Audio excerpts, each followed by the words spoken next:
Hello friends, welcome to imparting quality education.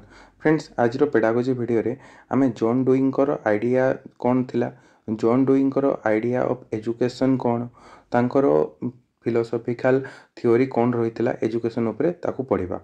तो friends, आमर आज वीडियो टाइटल होची जॉन डुइस आइडिया ऑफ एजुकेशन। तो फ्रेंड्स, जॉन डुइंग को आपण माने समस्त जानिथिबे। से यूएस रे एक साइकोलॉजिस्ट थिले। तांकर वर्क मेन तो प्राग्मेटिज्म उपरे बेस होइकी थिला। तो फ्रेंड्स, फास्ट मुझे सर्टे आपको कहीदे प्राग्मेटिज्म कौन।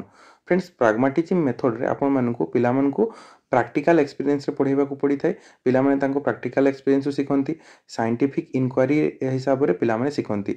सब प्रकार जिनस रे साइंटिफिक इंक्वायरी पिला माने करि थांती एवं शिखि थांती। एई मेथड ऑफ एजुकेशन आपण मानकर कोनोसी फिक्स्ड करिकुलम ऊपर डिपेंडेंट रहि न थाए। फिक्स्ड करिकुलम को एई टाइप रो मेथड रो एजुकेशन रे आपण मानकु डिस्करेज करबा को पड़ी थाए। एवं यह परिवर्ते पिलामानकु स्किल बेस्ड लर्निंग एवं पिलामाने किपरि निज निज एक्सपीरियंस रो शिखिबे से विषय रे अधिक एनकरेज करबा को पड़ी थाए। जेमति कि पिलामानकु एक्सपेरिमेंट करबा को देबा, पिलामानकु विभिन्न मॉडल बनेबा को देबा, पिलामानकु टेलीस्कोप आधार रे विभिन्न रियल लाइफ एग्जांपल प्रदान करबा। ए सब गुडी को लर्निंग आपण मानक जॉन डुइंग करो एजुकेशनल आइडिया को आधार रे रखि थाए। जॉन डुइंग करो आइडिया को नहीं जदि आमे गोटे रियल लाइफ स्कूल को इमेजिन करबा, ଯେଉଁଠାରେ କି ଜନ୍ ଡୁଇଙ୍କର ପ୍ରିନ୍ସିପଲ୍ को आधार करी स्कूल को परिचालन कर जाइए। यही टाइप स्कूल रे पिलामाने मिलमिशि शिखती, पिलामाने निज एक्सपीरियंस रू शिखती। केवल रट लर्निंग एवं एकाडेमिक्स को छाड़ी दे एठारे पिलामाने विभिन्न प्रकार रियल लाइफ एग्जांपल रू शिखती एवं पिला पिला मध्यरे कोऑपरेशन मध्य अधिक बढ़ी थाए। एवं जहाद्वारा कि सब पिलामाने पिलाटी तार सोशल लर्निंग स्किल रो इम्प्रूवमेंट होता है एवं सोसाइटी रे आगो को किपरि गोटे भलो नागरिक हबो से पई मध्य पिलाटी प्रस्तुत होता है। फ्रेंड्स, यही जॉन डुइंगर जो प्रिंसिपल थिला एजुकेशन प्रिंसिपल, यह मेन तो आपनकर चारि गोटी आपण मानकर पॉइंट ऊपर आधारित। फास्ट पॉइंट आपण मानकर अछि एक्सपीरियंशियल लर्निंग, देन आपण मानकर आसीबो आपण मानकर सेकंड पॉइंट रे प्रोग्रेसिव एजुकेशन, देन आपण मानकर थर्ड पॉइंट रे आसीबो आपण मानकर इंटीग्रेटेड करिकुलम सिस्टम, एवं लास्ट एवं फोर्थ पॉइंट होची आपण मानकर टीचर, जोटरे कि पिला माननको पई एक फैसिलिटेटर रो भूमिका ग्रहण करिवे ना कि इंस्ट्रक्टर। फ्रेंड्स, एही चारि गोटी प्रिंसिपल आपण मानकर जॉन डुइंगर मेन प्रिंसिपल कहा जाय। चलंतु एबे एही प्रिंसिपल गुडी को ऊपर डिटेल्स रे जानिबा। हमरो फर्स्ट प्रिंसिपल थिला एक्सपीरियंशियल लर्निंग। फ्रेंड्स, आपण माने समस्त एक्सपीरियंशियल लर्निंग विषय रे अल्प बहुत तो जानिथिबे। फ्रेंड्स, एही एजुकेशनल मेथड रे आपण मानकर विभिन्न प्रकार एक्सपीरियंस रो पिला माने शिखि थांती। जेपरिक पिलाटी जितेबाला साइकेल चलैवा शिखि थाए, से प्रथम साइकेल चला शिखि जाए कि से साइकेल पड़े तापर पुणी चला शिखे, एटा तार एक्सपीरियंस है। एवं जेपरी आपण माने जो देखिबा गोटे कुंभार घर छुआ, से तार बापा को कुंभार काम देखिला, निजे मध्य करिला, एक्सपीरियंस शिखिला। सेपरी गोटे काठ काम घर छुआ, सी मध्य ता बापा को देखिला, निजे करिला, दे शिखिला। तो एगुडी सब एक्सपीरियंशियल लर्निंग। देन आपण मानकर आसीजिवो प्रोग्रेसिव एजुकेशन।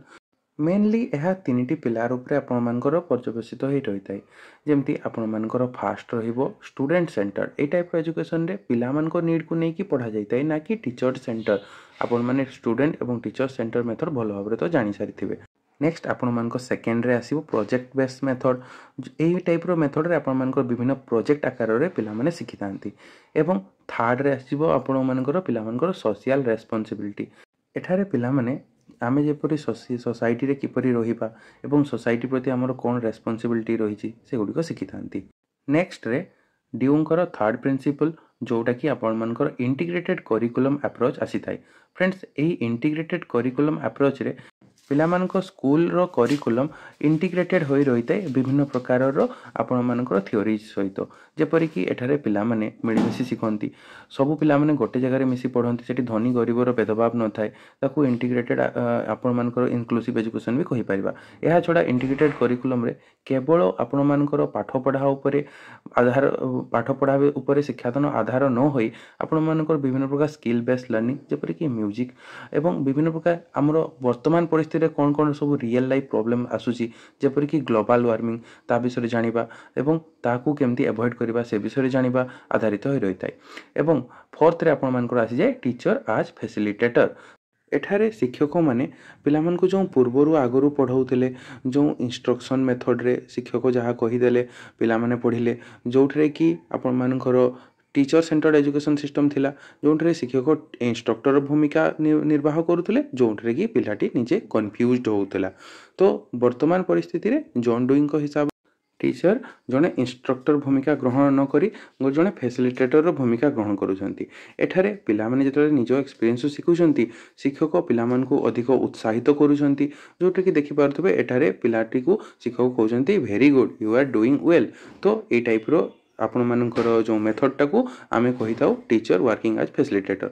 एबे आसंतु जॉन डुइंग करो आधार रे रियल लाइफ स्कूल किपरि होइतिबो किपरि फंक्शन करिवो ताहार गोटे उदाहरण आमे माने देखिबा।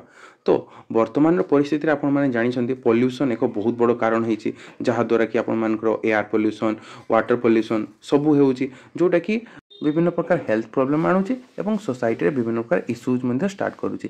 तो एई टाइप रो एनवायरनमेंट रे जॉन डुइंग करो स्कूल रे टीचर कोन कले ना पिला मान को एक ग्रुप रे कले एवं ग्रुप ट्रिप रे तांको आपण मानकर एही फैक्ट्रीज पाखो को आनिले जोटरे कि से पिला मान को टास्क देले जे आमको आम एनवायरनमेंट किपरि क्लीन करबा को हबो एवं पिला मान को विभिन्न ग्रुप रे मध्ये बांटी देले। तो एइठारु पिला माने निजको दुईटी ग्रुप रे भाग करि नेले। एठु गोटे ग्रुप कोन कला ना से फैक्ट्री मालिक मान को पाखो को गला एवं फैक्ट्री वाला मान को पाखरे से माने पीसफुली प्रोटेस्ट कले जे किपरि भाबरे एहा आम सोसाइटी को इफेक्ट करूची तेणु एई जो फैक्ट्री रो जो एमिशन होउची जो प्रदूषण होउची ताकू रखिबा पई से माने प्रोटेस्ट कले। एवं आउ गोटे ग्रुप कोन कला ना सोसाइटी रे जाई आमर जो रिसोर्सेस रही नेचुरल रिसोर्सेस जेपरि कि आमर वाटर रिसोर्सेस सोलार रिसोर्सेस एगुड़िक विषय रे लोक मान को अवगत कला एवं किपरि भाबरे आपण मानकर फसिल फ्यूएल रो व्यवहार न करी आमे किपरि भाबरे ग्रीन एनर्जी को व्यवहार करिबा से नहीं लोक मान को भितर अवेयरनेस सृष्टि कराइला। फ्रेंड्स आशा करूची वीडियोटी आपण मान को समस्त को भल लागिथिबो। जदि आम चैनल आपण माने नुआ थिबे चैनल को सब्सक्राइब करंतु।